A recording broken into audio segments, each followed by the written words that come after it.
May namemerwisyong sandamakmak na langaw sa isang barangay sa Antipolo City. Ang pinagmulan umano, isang poultry farm sa kabilang bayan pa. Nakatutok si Von Aquino. Kung saan-saan dumadapo o di kaya'y nagkukumpulan na tila mga bubuyog. Sangkatutak na langaw yan na problema ng Sitio Pulang Panyo, Barangay San Jose, Antipolo City.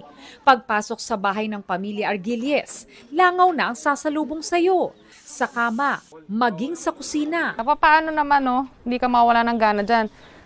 Hindi mo pa nabubuksan yung kaldero mo, nakaabang na yung mga langaw dito sa kaldero nila. Ang sugat ng lola na ito, di na raw gumaling-galing dahil nadadapuan ng langaw. Ang ilang residente sa Kulambo na kumakain.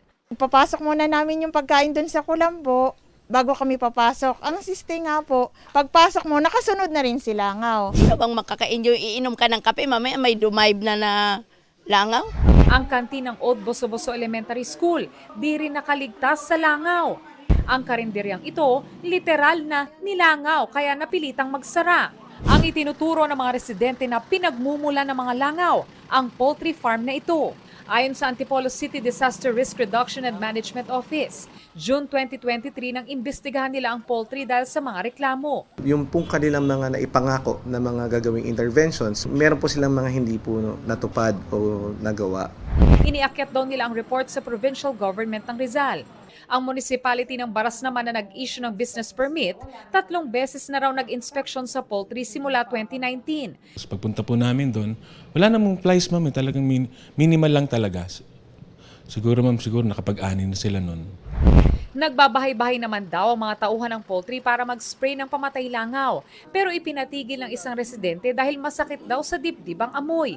Ininspeksyon ng barangay ang poultry. Nakausap na raw nila ang may-ari ng poultry at sinusolusyonan na raw ang problema. Double check po natin kung talagang natutupad yung pag-i-spray, paano mag-cleaning. Pinuntahan namin ang poultry para kunin ang kanilang panig pero wala raw doon ang may-ari ayon sa mga tauhan na humarap sa amin. Nang bumalik kahapon ang mga taga-Antipolo at Baras LGU sa poultry farm, hindi raw sila pinapasok. Gagawa raw ng report ang Antipolo CDRRMO para irekomenda sa Baras LGU na wag nang i-renew ang business permit ng poultry farm. Para sa GMA Integrated News, Von Aquino, nakatutok, 24 oras. Mga kapuso, patuloy na tumutok sa mga balita. Mag-subscribe sa GMA Integrated News sa YouTube. Sa mga kapuso abroad, samahan nyo kami sa GMA Pinoy TV at www.gmanews.tv.